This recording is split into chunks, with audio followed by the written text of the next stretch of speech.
Friends, जैसे मैंने आपको कहा था कि राष्ट्र सुरक्षा पे प्रेसिडेंट प्यूटिन, रशिया, भारत की राष्ट्र सिक्योरिटी पे इसका क्या इम्पैक्ट पड़ेगा, चाइना का पाकिस्तान के साथ जो संबंध चल रहा है और पाकिस्तान की इकोनॉमी जो बैंकरप्ट हो रही है उसका क्या इम्पैक्ट पड़ेगा। तो बेसिकली एक ब्रॉडली भारत की नेशनल सिक्योरिटी आज जब 21 खत्म हो रही है, हम दिसंबर में हैं, तो कहाँ खड़ी है, क्या अपॉर्चुनिटीज हैं, क्या चुनौतियां हैं, साल के एंड में उसका ओवरव्यू लेना बहुत जरूरी है। और ये पूरा ओवरव्यू लेने के लिए Putin visit, S-400 Triumph missile का रोल, हमने इस साल नए फाइटर प्लेन्स आए हैं, रफाल, कितनी लड़ाई चली थी उसके ऊपर, और हमारे रीजन में जैसा मैंने कहा पाकिस्तान की बैंक्रप्सी क्या उसको डेस्परेट करेगी, क्या भारत के लिए और अपॉर्चुनिटीज होंगी। तो एक ब्रॉड ओवरव्यू लेने के लिए मुझे बहुत खुशी है दोबारा जनरल बख्शी हमारे साथ हैं। He is always very kind and very supportive, वो आते रहते हैं और पूरा ब्रॉड ओवरव्यू आपको वो आज देंगे। आप जो पहली बारी चैनल से जुड़ रहे हैं, चैनल को सब्सक्राइब कर लीजिए, फेसबुक हो या यूट्यूब हो, और उसके बाद मैं जनरल बख्शी के साथ शुरू कर रहा हूं, तो सब्सक्राइब कर लीजिए। Thank you sir for coming. और थैंक यू साल फॉर के having me. Thank you sir. Sir, साल के हम एंड में पहुंच रहे हैं, 21 के एंड में पहुंच रहे हैं, हम दिसंबर में पहुंच गए हैं। और व्लादिमीर पुतिन का भारत में होना, ये जो मीटिंग्स होना, तो आप पहले रशिया इंडिया रिलेशनशिप्स को, मैं ब्रॉड क्वेश्चन पूछ रहा हूँ, आप जो जो इसमें कवर करना चाहें, रशिया इंडिया रिलेशनशिप्स को आप कहाँ देख रहे हैं, और हमारी राष्ट्र सिक्योरिटी के लिए आप मुझे कह रहे थे कि बहुत इंपॉर्टेंट है, डेवलपमेंट्स हुई हैं, तो ये क्या डेवलपमेंट्स हुई हैं सर? देखिए, सबसे पहले मैं कहना ये चाहता हूं कि राष्ट्रपति पुतिन ये पूरे कोरोना काल में केवल 2 बार अपने देश से बाहर निकले। एक बार वो निकले थे बाइडेन को मिलने के लिए, और दूसरी बार अब वो मोदी जी को मिलने आए हैं दिल्ली। ठीक है, इसके बीच में कॉप्स की मीटिंग और बाकी G7 इत्यादि की मीटिंग उन्होंने सारी जो है वो दरकिनार कर दी थी, नहीं आए। बट ये खास वजह है कि वो भारतवर्ष आए। देखिए, बहुत समीकरण तेजी से बदली हो रहा है। अभी बात ऐसी है कि रूस ने अपनी फौजें जमावड़ा जो है वो यूक्रेन के बरखिलाफ लगा दिया है। अमेरिका इससे बहुत चिंतित है, क्योंकि यकीनन अमेरिका कुछ वहां छेड़खानी कर रहा है। अमेरिका की रूस की बताई रेड लाइंस को नजरअंदाज कर रहा है, और इसके चलते अमेरिका ने अपने फोर्सेस को मास कर लिया है यूक्रेन के बरखिलाफ। यहां तक की बात हो रही है कि शायद रूस यूक्रेन पे हमला कर दे। तो ये बहुत गंभीर स्थिति है, और उसके चलते अमेरिका ने बड़ी सख्त वार्निंग दी है रूस को कि वो उसके बरखिलाफ बहुत भारी सैंक्शन लगाए। दूसरी बात जो मैं बताना चाहता हूं वो समझना बहुत जरूरी है कि रूस बड़ा खुश था कि अमेरिका जो है अफगानिस्तान छोड़ के जा रहा है, क्योंकि अमेरिका की वहां मौजूदगी उसके लिए सेंट्रल एशिया में, अपनी जो मुस्लिम अंडरबेली कॉकासस में है, उसके लिए थ्रेट थी। तो वो बड़े खुश थे, और वो बड़े पाकिस्तान का और चीन का सहयोग दे रहे थे कि जल्दी से जल्दी अमेरिका को वहां से खदेड़ा जाए। और तब भारत के इंटरेस्ट में नहीं था कि अमेरिका जाए, क्योंकि अमेरिका की फौजों की वहां मौजूदगी बहुत सारी तालिबान की तवज्जो, IS खुरासान की तवज्जो वही सीमित रख रही। लेकिन जिस तरह से अमेरिका ने अफगानिस्तान को छोड़ा, जिस हड़बड़ाहट में, जिस तमाशे में, लेकिन ध्यान से देखा जाए तो साफ इसके पीछे एक साजिश सी लगती। साजिश ये थी कि वो जो जालिम खलीलजाद साहब थे वो अफगानिस्तान को तालिबान को बेचने के लिए बिल्कुल तैयार राजी हो गए थे। और जो बाइडेन साहब अमेरिका वो पाकिस्तान को बहुत चाहते हैं, और वो चाहते थे कि पाकिस्तान का वर्चस्व वहां पे हो, क्योंकि पाकिस्तान ने हमको लॉयल्टी दिखाई है, इत्यादि इत्यादि करते करते वहां पे जो समीकरण बना है कि पाकिस्तान ने तो साहब वेट नहीं किया अमेरिकी फौजों के जाने का। उन्होंने कहा इसके पहले कोई और खलल मचे, हम जाके अफगानिस्तान पे अपना कब्जा जमा लें। अपनी फौजें उसने सिविल ड्रेस में वहां भेजी, 10,000 से ज्यादा फौज वहां भेजी थी। और उसके बाद तो जब काबुल पे कब्जा हो गया, और सारा पैसा देके उन्होंने जो तालिबान के आउटलाइन कमांडर्स थे उनको खरीद लिया। अमेरिका ने जो है जो अफगान नेशनल सरकार थी उस पे बहुत दबाव डाला कि दफा हो, भागो। वो घनी साहब, अब्दुल घनी साहब को भगाया गया और पूरा रास्ता सेट किया गया कि पाकिस्तान और उसके जरिए वो जो तालिबान है, हक्कानी शूरा है, वो काबुल में हावी हो जाए, अफगानिस्तान पाकिस्तान की वर्चुअली एक प्रोविंस बन जाए, $80 बिलियन के हथियार वो वहां छोड़ दे। और अब जो है वो दाल में काला दिखना शुरू हो गया है रूस को, कुछ हद तक चीन को भी, ईरान को भी, भारत को तो दिख ही रहा था शुरू से। लगता यह है कि सीआईए की कुछ सांठगांठ थी पाकिस्तान की आईएसआई के साथ, तालिबान के साथ, कि हम तो चले जाएंगे साहब, आप सेंट्रल एशियन देशों को दुखी करिए, रूस को दुखी करिए, आप ईरान को दुखी करिए, आप भारतवर्ष को दुखी करिए। और सिर्फ पाकिस्तान की रेड लाइन ये थी कि भाई चीन हमारा बड़ा चहेता है, वो नहीं दुखी होगा। तो रूस बड़ी जल्दी ये चाल समझ गया कि साहब ये तो हमारे बरखिलाफ एक बवंडर छोड़ के जा रहे हैं। जाने का एक मकसद ये है कि जो गुस्सा आक्रोश अमेरिका की तरफ जो केंद्रित था, अब वो जो है वो सारा का सारा हट के वो रूस की तरफ जाए, ईरान की तरफ जाए, चीन की तरफ जाए, उइगुर मामले में हस्तक्षेप हो। ये सीआईए के पास पैसे की कमी नहीं है, वो काफी पैसा लगता है, बांट के आए हैं तालिबान। तो इसके चलते जब रूस ने देखा, पहले तो साहब हमारे देश में भी चैं चैं हो रही थी, अरे तालिबान को रिकॉग्नाइज करो, जैसे तैसे रिकॉग्नाइज करो, we should be the first to recognise the Taliban. याद है आपको क्या चिल्लाओ मच गई थी दिल्ली में, और कितने सारे रिटायर्ड राजनयिक कूद पड़े थे कि भारत पूरे हित में है कि करिए। तब हमने कहा था साहब आप पागल हो गए हैं क्या, have you lost your senses, have you lost your mind. Taliban आपका दुश्मन है, रहेगा, था, है, रहेगा। आप कुछ कर लें, आप रिकॉग्नाइज करें, आप चमचागिरी करें, आप पैसे दें, वो आपका दुश्मन रहेगा। पाकिस्तान ने उसे खड़ा किया, पाकिस्तान ने पाला पोसा, पाकिस्तान ने बचाया, हथियार हथियार सब पाकिस्तान ने पैसा दिया, वो कहां पाकिस्तान के खिलाफ जाएगा। ये हमारे राजनयिकों के सोच में बड़ी कुछ हैरत अंदेज सी विशफुल थिंकिंग थी, और वही हुआ। थैंक गॉड हमारी सरकार जो है इनके दबाव में नहीं आई। ये जो लॉबी थी प्रो अमेरिकन की, अमेरिका चाहता है तालिबान, वाओ हमको उसको रिकॉग्नाइज करना चाहिए, are you the 51st state of the United State. खैर रूस तब समझ गया चाल, रूस चाल समझ गया। और अब जो है रूस ने देखा कि अगर एक देश जिसने बड़ी जोर से, जहां हमारे टीवी चैनल्स पे एटलीस्ट बवाल खड़ा हुआ, सरकार ने तो कोई ऐसा औपचारिक बयान नहीं दिया, लेकिन जो बवाल टीवी चैनल्स पे खड़ा हुआ, लोगों में आक्रोश हुआ तालिबान के बरखिलाफ, भारत ने रिफ्यूज कर दिया रिकॉग्नाइज। किसी देश ने अभी तक रिकॉग्नाइज नहीं किया, शामिल पाकिस्तान।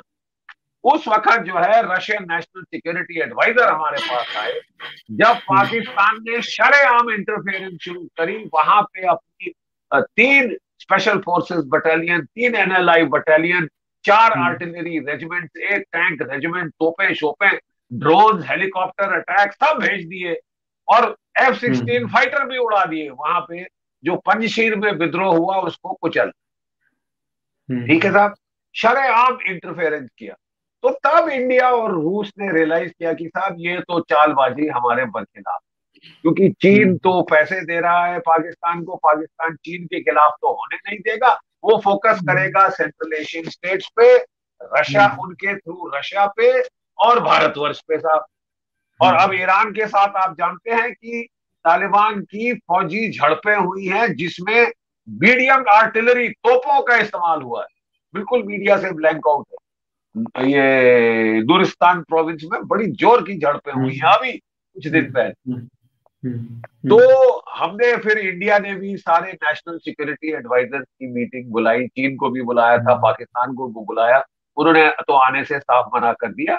लेकिन आपके तजिकिस्तान, उज्बेकिस्तान, कजाकिस्तान, किर्गिस्तान वगैरह सब के नेशनल सिक्योरिटी एडवाइजर्स आए, रूस के नेशनल, और फिर समन्वय जो भारत और इसके बीच में एक बना। अगर रूस पे सैंक्शन लगेगी अगर रूस पे सैंक्शन लगेगी तो उसको अपने हथियार बेचने होंगे, उसको अपनी एनर्जी ऑयल गैस बेचनी होगी। कौन खरीदेगा? चीन तो खरीद ही रहा है, इतना चाहता था, और उसने तो बिल्कुल ट्वीट करके सस्ते दामों पे लिया है ईरान से और रूस से। ईरान से हम लोग डर गए, अमेरिका के दबाव में आ गए, हमने सस्ती डीलें छोड़ दी, सबसे सस्ता तेल हमको वहां से मिल रहा था। ठीक है सर। तो अब उसको इंडिया को हथियार बेचने हैं, उसको अगर सैंक्शन लगने वाली है अमेरिका की, और जो अभी भी सैंक्शन है और जोर के, तो बड़ा सेंस बनती है कि वो इंडिया की तरफ झुके। ये जो विजिट की टाइमिंग भी बड़ी, देखिए साहब, खास टाइमिंग खास किस लिए है साहब कि सर आपकी आवाज टूट गई है, एक मिनट। हेलो। क्या? हाँ, अब ठीक आ रही? सर आपकी, हाँ अब आ रही है, अब आ रही है, अब आ रही है, हाँ जी। हाँ। तो क्या हुआ कि 3 दिसंबर 1971 को बांग्लादेश का युद्ध शुरू हुआ। हाँ। और 16 दिसंबर को विजय दिवस। तो ये जो पुतिन साहब का विजिट है, वेदर कोइंसिडेंटली या बाय डिजाइन, ये तब हुआ जबकि हमारे 50वीं वर्षगांठ हो रही है बांग्लादेश की जीत, जिसमें रूस ने एक बहुत अहम जो है भूमिका निभाई थी। जो हथियार हमको चाहिए थे टेबल पे रख दिए था। केलों के दाम, चाय के दाम, उन्होंने हमको T-54, T-55 टैंक, MiG-21 जहाज, Su-8 जहाज, जो मांगा हमने उन्होंने दिया। तोपें, एमुनेशन, जो चाहिए था टेबल पर रख दिया। और फिर जब अमेरिका का 7th फ्लीट आया तो उन्होंने अपनी न्यूक्लियर सबमरीन, जब चीन ने हस्तक्षेप की धमकी दी, तो शिंजियांग के बरखिलाफ 40 डिवीजन रूस ने लगा दी। इतना मदद की थी साहब उस जमाने। तो ये देखिए फॉर्टूटियस है कि अब कुछ अंतरराष्ट्रीय समीकरण ऐसा हो रहा है कि फिर रूस और भारत का जो समन्वय है, जो जो म्यूचुअल इंटरेस्ट है, वो बहुत कोइंसाइड कर। ठीक है साहब। सर। और इसके चलते रूस ने हमको आके S-400 मिसाइल की पहली खेप पहुंचा दी। 5 रेजिमेंट हम उनसे खरीद रहे हैं, और चीन के पास है 6 रेजिमेंट। S-400 मिसाइल पे मैं 1 मिनट लगाऊंगा, फिर मैं जी आपसे सर। सवाल लूंगा। S-400 missile system, triumph missile system, एक गेम चेंजर है साउथ एशिया के। ये anti access area denial, A2AD, anti access area denial missile system है। मतलब अगर हम इसको भारत के अपनी इस तरफ तैनात करते हैं, इसमें जो सर्वेलेंस रडार है वो 600 किलोमीटर दूर देख सकते हैं। इसमें जो मिसाइल है वो 400 किलोमीटर, 240 किलोमीटर, 120 किलोमीटर, 40 किलोमीटर, यानी 40 से लेके 400 किलोमीटर तक का एरिया कवर कर सकते हैं। यानी भारत की सीमा पे अगर आप ये रेजिमेंट लगाते हैं तो पूरा पाकिस्तान कवर होता है। आप समझ रहे हैं? जो भी जहाज, चाहे पेशावर से, चाहे सरगोदा से, चाहे कराची से, चकलाला से, जहां से भी उठ रहा है, ठीक है, वो हमारे मिसाइल की जद में हो। और हमारे मिसाइल अपने देश में रहते हुए उसे पाकिस्तान के ऊपर मार गिरा सकते। डू यू अंडरस्टैंड इसकरण? ये बहुत अहम चीज है। यानी हम एक बार में पाकिस्तान की पूरी हवाई फौज निस्तनाभूत कर सकते हैं, उनका उड़ना इम्पॉसिबल कर सकते हैं, if we use this missile offensively. केवल बचाव के लिए नहीं कि ये शहर, वो शहर, वो शहर, हम तो बचाते ही रहते। अगर आप इसको हमलावर तरीके से इस्तेमाल करें, आप पाकिस्तान की एयरफोर्स, पाकिस्तान की एयरफील्ड के ऊपर निस्तनाभूत कर सकते। ठीक है साहब। और जब ये सारे मिसाइल अगले 2 साल तक सारी 5 की 5 रेजिमेंट आने का अंदेशा है, ये गेम चेंजर है। चीन के पास ऐसी 6 रेजिमेंट हैं। एक उसने जैसे ही पिछले साल पंगा शुरू हुआ लद्दाख में, उसने हमारे खिलाफ तैनात कर, और उससे उसको एडवांटेज था। अब ये एडवांटेज न्यूट्रलाइज हो गया। वहां चीन के बरखिलाफ एयरफोर्स का एडवांटेज हमको है। क्यों? क्योंकि चीन के सारे जहाज 16,000 की तिब्बत की एयरफील्ड से लेके उड़ते हैं, पतली हवाएं, ज्यादा बॉम्ब लोड, ज्यादा फ्यूल लेके नहीं उड़ सकते। वो डिसएडवांटेज पे हैं। हमारे जहाज बरेली से, अंबाला से, आगरा से, यहाँ वहां से, तेजपुर से उड़ेंगे, सी लेवल से पूरा बॉम्ब लोड, पूरा फ्यूल लोड लेके जा सकते हैं। तो हमको बहुत एडवांटेज था। जो जो ये चीन के पास S-400 आया, वो एडवांटेज अब हमने न्यूट्रलाइज कर दिया है। लेकिन पाकिस्तान के बरखिलाफ इस कदर ये गेम चेंजर है। हमारी स्क्वाड्रन स्ट्रेंथ गिरती जा रही थी, वही मैं आपको रो रहा था कि होनी चाहिए 45, 30 के नीचे आ गई है। वो 10 साल यूपीए के पाप हम भुगत रहे हैं, इन्होंने बड़ा जोर लगाया है, लेकिन तब भी कोई खास फर्क नहीं पड़ा। हालांकि हमने रफाल ले लिए हैं, 2 स्क्वाड्रन चाहिए थे 150, ठीक है, अभी तक आए हैं 2। एलसीए पूरा नहीं आया। फिर हमको पैनिक हुए पिछले साल जब चीन का पंगा पड़ा, तो Su-30 और MiG-29 जो खाली पड़े थे वहां, वो खरीदने पड़े। मतलब देखिए, हम तो बिल्कुल पैनिक बाइंग पे आ गए थे ना। अब फर्क पड़ा। और पाकिस्तान को तो अब 10 बारी सोचना पड़ेगा इसके पहले कि वो भारतवर्ष से पंगा ले। पाकिस्तान की औकात नहीं है कि वो ये मिसाइल खरीद ले रूस से, ठीक है, पैसे नहीं है जो है। अभी उसकी कमर टूटी जा रही है, फाइनेंशियल वो बिल्कुल ब्लैक होल में जा रहा है। एक कर्जा चुकाने के लिए दूसरा और तीसरा कर्जा ले रहा है। मैं पाकिस्तान के कर्जे पे थोड़ा बाद में आना चाहूंगा, क्योंकि आपने बहुत अच्छी तरह 10-15 मिनट में पूरा ओवरव्यू कवर किया है कि रशिया और इंडिया के रिलेशनशिप से, कि रशिया की क्या मजबूरियां हैं कि उस पर सैंक्शंस और बढ़ सकते हैं तो वो बेचना चाहेगा लेटेस्ट अपना। इंडिया की क्या सिचुएशन है कि इंडिया लेना चाह रहा है।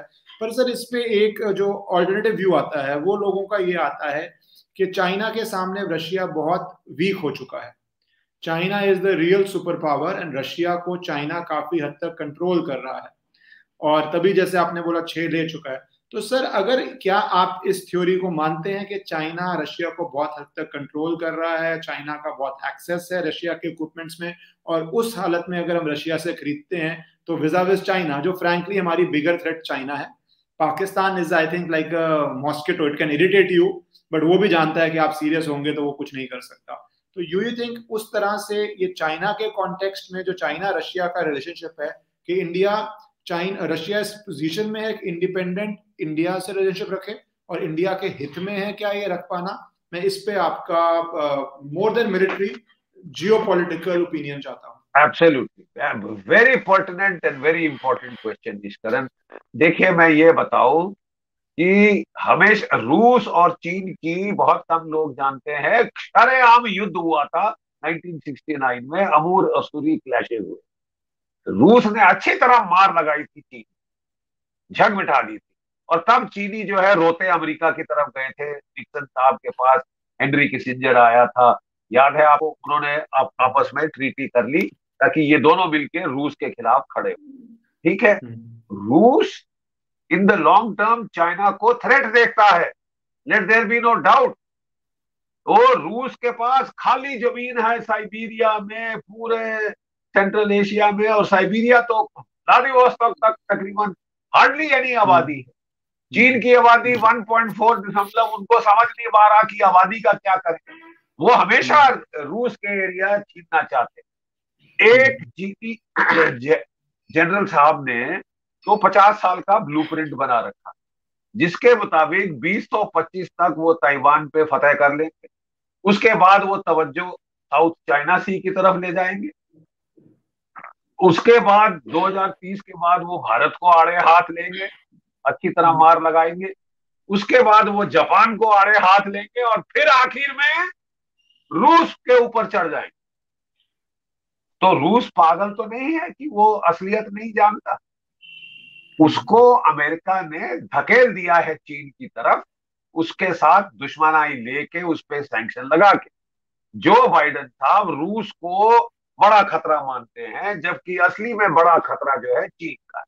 डोनाल्ड ट्रंप बिल्कुल क्लियर था, और वो रूस के साथ मैत्री और चीन के साथ पूरी दुश्मनाई करना चाहता कि इसके पहले चीन हद से ज्यादा ताकतवर हो जाए, उसे रोक दिया जाए, दबाव डाला। ये समय है दबाव डालने। बाइडेन साहब ने आके पूरा बदली कर दिया है, उनके बेटे की बिजनेस डीलिंग है चीन के साथ, और कुछ ऐसी सुनने में आ रहा है कि वो चीन के साथ जो है समन्वय पैदा करके, और चीन के साथ कोई एक स्फीयर्स ऑफ इन्फ्लुएंस बांट लेंगे अपने, चाहे जापान की बलि चढ़ा देंगे, कोरिया की बलि चढ़ा देंगे, शायद ताइवान की बलि चढ़ा दें। ये भी अटकल लगाई जा रही है। और चीन और रूस को भिड़ाएं।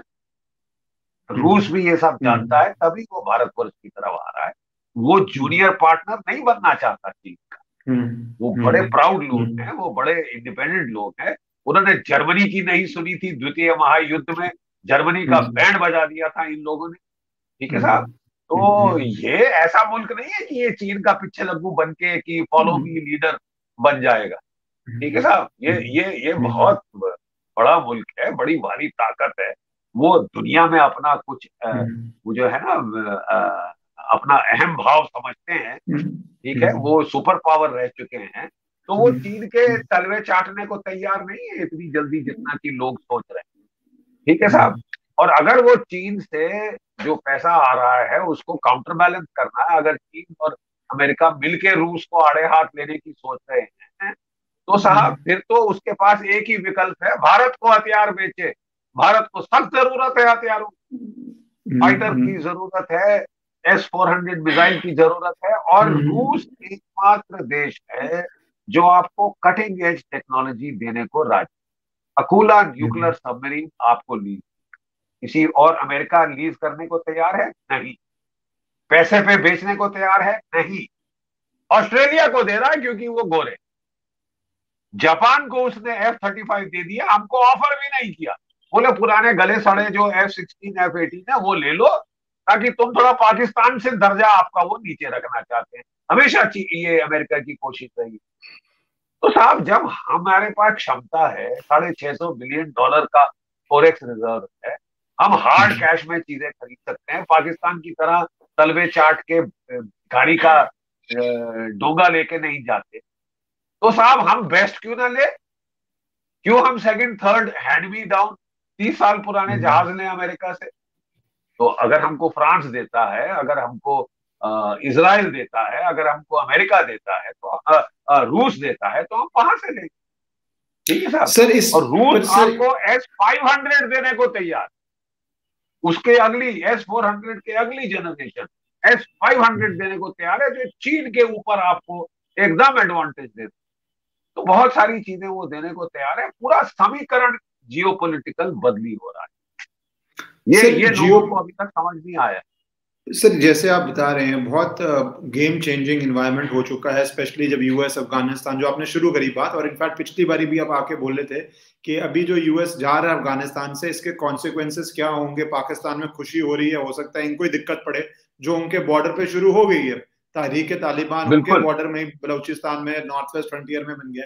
मैं उस पर आने से पहले एक लास्ट क्वेश्चन रशिया पे आपसे पूछना चाहूंगा।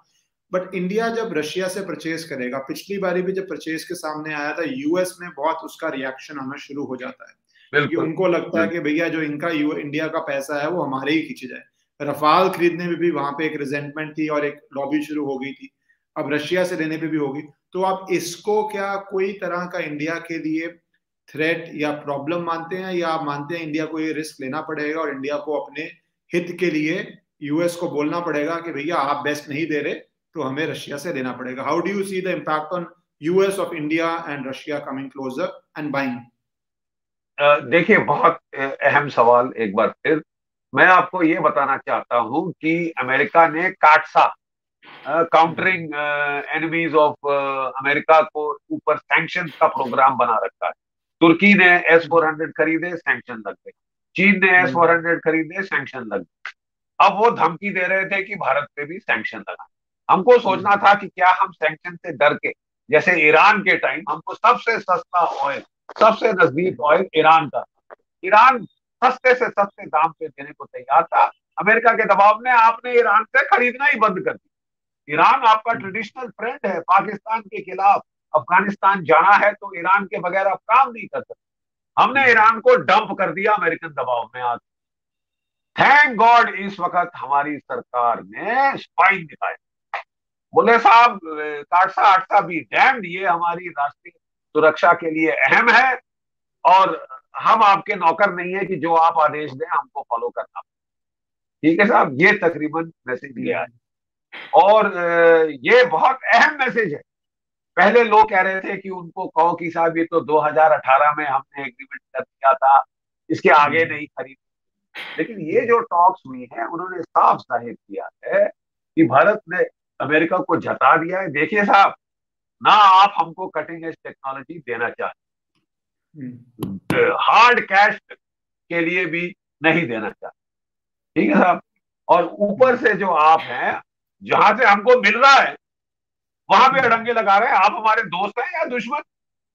कभी हमको राष्ट्रीय सुरक्षा के मामले में इतनी भारी चुनौती, थ्रेट 75 सालों में नहीं थी जितनी आज। चीन, पाकिस्तान, तालिबान, तुर्की, माओइस्ट, जिहादी, सारा समीकरण हमारे बरखिलाफ। और नागालैंड में तमाशा शुरू, जम्मू कश्मीर में दर्जे हरारत बढ़ रही है, और आप कह रहे हैं कि साहब आप हथियार जहां मिल रहा है वो नहीं लोग। तो साहब ये तो अब ये हम नहीं बर्दाश्त कर सकते। हम अपने जो राष्ट्र हित में समझते हैं ठीक वो करें। आपको काटसा लगाना है लगाओ, हमारी बला, ठीक है। कोशिश की जा रही है कि अमेरिका को बता दिया जाए कि अगर आप चाहते हैं कि भारत क्वाड का हिस्सा होकर काउंटर बैलेंस करे चीन को, तो आप हमारी ताकत है नहीं क्यों कम कर रहे हैं? आप हमको लड़वा के पिटवाना चाहते हैं कि लड़वाएंगे भी और हथियार भी नहीं लेंगे, और अगर रूस दे तो सैंक्शन लगाएंगे। अरे साहब, ऐसा थोड़ी ना होता है। तो अब अमेरिका भी बहुत सोच रहा है, अभी तक काटसा नहीं लगाया गया। अमेरिका भी बहुत सोच रहा है। और ये जो हमारी सरकार ने, जब पुतिन साहब आए, जब डिफेंस मिनिस्टर साहब रूस के आए, फॉरेन मिनिस्टर आए हैं, तो उस वक्त साहब बातचीत हुई है S-500 खरीदने की, नेक्स्ट MiG-29 शायद और लेने की, एयर नेवी के लिए लेने की, जो हमारे अगले एयरक्राफ्ट कैरियर आ रहे हैं। क्योंकि अभी तक LCA जो कैरियर बोर्न वर्जन नहीं परफेक्ट, समय ले रहा है, बहुत ज्यादा समय ले रहा है ये सब। तो जो कुछ हमको चाहिए अमेरिका ने, वो रूस ने बोल दिया टेबल पे देंगे, और अच्छे वाजिब दामों पे देंगे। तो क्लियरली एक समन्वय दिख रहा है। भारत को अब टाइम नहीं है कि हम आराम से 15-20 साल में तैयारी करें, क्योंकि चीन पाकिस्तान आपके लिए इंतजार नहीं करेंगे कि आप तैयार हो जाओ, मालिश कर लो, फिर हम आएंगे। नहीं साहब, वो उसके पहले आने की कोशिश करेंगे। तो ये बहुत अच्छी चीज हुई है कि हमने पहली बार हिम्मत दिखाई है। सर आपका हेलो, स्क्रीन टेढ़ा हो हाँ गया हम, है। आपका स्क्रीन टेढ़ा हमने हो, हाँ, आप पहली बोलिए। हाँ। पहली बार हिम्मत दिखाई है, और अमेरिका को बता दिया है कि साहब हमारे राष्ट्रहित प्राथमिकता हमारे लिए, we have to safeguard our national security. और वो साहब दाव पे नहीं लगाई जा सकती कि आप नाराज हो जाए। अब आप नाराज होना चाहते हैं तो होइए, we can do nothing about, we have to sir safeguard our national security. Sir जैसे आपने बोला, ये तो एक जियो पॉलिटिकल हो गया, रशिया, चाइना, इंडिया, US का लेके। अब मैं थोड़ा पाकिस्तान पे आना चाहूंगा, बिकॉज हमारी कोई बराबरी नहीं है उनसे, बट बिकॉज हमारे नेबर हैं और एक शेयर्ड कल्चर रहा हुआ है, खैर वो कल्चर भी सेम नहीं है, तो उसका एक इम्पैक्ट पड़ता रहता है, क्योंकि उनका reason to exist is only anti India, otherwise उनका कोई reason to exist as a nation है नहीं। और वही जो तालिबान है, वो तारीख तालिबान शुरू हो चुका है बलूचिस्तान से लेके नॉर्थ वेस्ट फ्रंटियर प्रोविंस में, कि भैया ये तो हमारा एक ग्रेटर रीजन बनना चाहिए। और अगर भारत ना हो शायद वो बन भी चुका होता, बिकॉज वो पंजाबी डोमिनेशन क्यों लेते। इसके ऊपर पाकिस्तान के बैंक्रप्सी सबके सामने आ गई है। चाइना ने लोन कंडीशन चेंज करने को ना कर दिया है।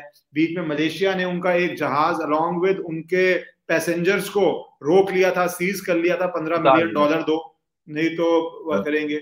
तो ये पाकिस्तान की इकोनॉमी डूबती हुई का आप क्या इम्पैक्ट देखते हैं, पहले पाकिस्तान पे, उसके बाद मैं आऊंगा इंडिया के लिए क्या थ्रेट या अपॉर्चुनिटी।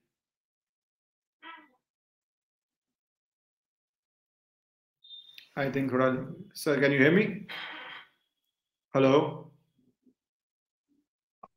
हेलो। हेलो, हाँ जी sir. Hello, can you hear me? हाँ, यस यस यस। हाँ, तो देखिए, एक पॉल कैनेडी नाम के बहुत ही जो है प्रभावी अमेरिकन लेखक थे जियोपॉलिटिक्स के। उन्होंने एक किताब लिखी है, the rise and fall of great power, ठीक है। उन्होंने एनालाइज किया किस तरह Austria Hungary, Nazi Germany, Soviet Russia, ये जो ओवर मिलिटराइज स्टेट थी, किस तरह इनका इकोनॉमिक पतन हो गया, डूब हो। ये सैन्य लड़ाई नहीं हारी, सैन्य लड़ाई जीतने के बाद भी इनका जो इकोनॉमिक डाउनफॉल होता। बिल्कुल 1990 में रूस को super power super power super power कहा जा रहा, अमेरिका से भी ज्यादा ताकतवर, ये वो वगैरह वगैरह। लेकिन इकोनॉमी का भट्टा बैठ गया और एक दिन सोवियत संघ गायब, उड़न छू। साहब उसने कहा है कि पाकिस्तान भी ओवर मिलिटराइज स्टेट है, क्योंकि और देशों में देश की फौज होती, पाकिस्तान में फौज के पास एक देश है। जो चाहते हैं वो बोले कि हमारे यहाँ रख दो सब चुपचाप। ठीक है जर्नल, आप करें इकोनॉमी करें, इमरान खान चाहे कैटल क्लास जाए चाहे वो बस में जाए, हमको तो साहब पांचों उंगलियां घी में चाहिए। हमारे कोर कमांडर मर्सिडीज चलाएंगे, हमको जो हथियार चाहिए तुम्हारा बाप ला के देगा। पैसे है या ना, यहाँ से बोरो करो, बोरो फ्रॉम पीटर टू पे, लेकिन हमको चाहिए। ठीक है साहब। तो इसके चलते उन लोगों ने जो है पाकिस्तान की इकोनॉमी का तो साहब भट्टा बिठा दिया। अब वो सऊदी अरेबिया का लोन लेने के लिए आईएमएफ से लोन ले रहा है, आईएमएफ का लोन वापस करने के लिए चीन से लोन ले रहा है। लोन कंडीशन चेंज कर दो। उनके जो एम्बेसी का स्टाफ है ईस्टर्न यूरोप में कह रहे साहब इतने महीने हुए तनख्वाह नहीं मिली है, स्कूल से बच्चे निकाल दिए हैं, हालत पतली है। इमरान खान साहब क्रिकेट में बहुत अच्छे होंगे, इज ए यूजलेस एडमिनिस्ट्रेटर और बहुत कमजोर लीडर है। उसने फौज को थोड़ी आंखें दिखा दी, फौज ने उसकी ऐसी तैसी कर दी, तहरीके लबैक उसके ऊपर कुत्तों जैसे छोड़ के, कुत्तों जैसे छोड़। वहां पे जो वो बड़े खुश हो रहे थे, जो मैं कह रहा था आपको कि इनकी बांछें खिली हुई है, बड़े फतेह के सपने देख रहे हैं। आटे दाल का भाव अफगानिस्तान में पता चल गया है। Has Pakistan been able to recognise the government in Kabul? No sir. Has China been able to recognise the government in Kabul?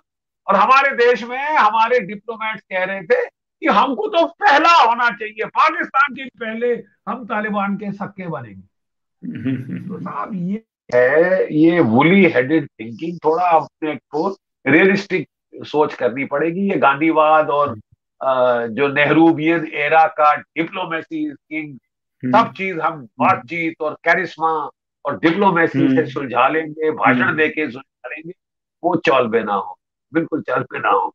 अब आपको हार्ड रियलिटी पे जाना पड़ेगा। थैंक गॉड अब ये गवर्नमेंट ने स्टैंड लेना शुरू किया है और काटसा को बोला जो करना है तो जो करना है करो, हम ले।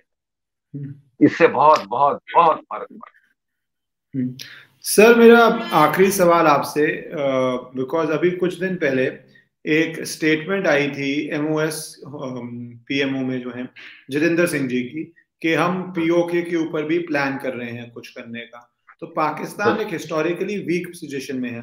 आपको क्या लगता है, वो एक चुनावी भाषण था या इंडिया के पास जो पाकिस्तान में हो रहा है उसके अंदर from Baloch to north west to POK कुछ अपॉर्चुनिटीज हैं, और या आप देखते हैं कुछ इंडिया के पास, what should India be doing? अगर आप जैसे रिकमेंड करते हैं इंडिया इस स्थिति में क्या इंडिया को करना चाहिए विजा विज इंडिया को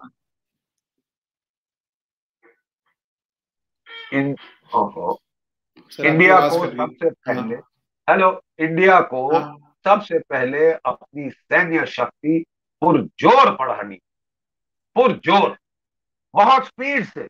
ये हम 15 साल में पूरी कर देंगे साहब, हमारे पास पैसा नहीं है, 1.5 लाख करोड़ हम खर्चा कर सकते हैं डूबती बैंक को बचाने के लिए, फौज पे 2 दबड़ी निकालने में हमारी जान नानी मर जाती है। बड़ा खर्चा, बड़ा खर्चा। सीडीएस साहब को बोलो कि खर्चा कम करें, हेडक्वार्टर मिटा दें, हेडक्वार्टर गायब कर दें। अरे साहब लड़ाई के पहले कोई अपने आप को इम्बैलेंस नहीं करता। आपके पास एक स्ट्रक्चर है, इसको हटा दो, उसको हटा दो, इसको हटा दो, इसको उसमें मिला दो, वो कर दो। इतने बड़े चेंजेस शांति में किए जाते, हफड़ा दफड़ी में नहीं कि कल लड़ाई होने वाली है तो आज हम, जैसे कि 1962 में हुआ था कि साहब 33 कोर कमांडर साहब हमारी बात नहीं सुनते, नया कोर खड़ा कर, 4 कोर। कौल साहब को कमांड दे दो क्योंकि वो नेहरू के रिश्तेदार है, वो गजब ढा देंगे। अरे 4 कोर के पास टेबल नहीं, कुर्सी नहीं, मेज नहीं, वो अपनी जान को देख रहे थे और लड़ाई छिड़ गई, बिगल बच गया, सावा सत्यानाश हो। So you cannot create organizational turbulence of a major sort before a major war. ये मतलब खुदकुशी के बराबर हो। हथियार अगर आपने नहीं लिए इन टाइम, सिविलाइजेशनल सुसाइड हो। हथियार ले लिए in time, this is the greatest opportunity for you to sort out the problem of Pakistan once and for all. जैसे मैं कह रहा हूं, एक नहीं आप 4 टुकड़े कर सकते हैं। आप हिम्मत दिखाइए, हिम्मत मर्द मदद खुदा। जी सर, थैंक यू सर, आपने टाइम दिया और हमने ब्रॉडली अब सारी मैं थोड़ा बातें इजाजत चाहूंगा। हाँ जी sir, thank you sir, thank you so much, जय हिंद।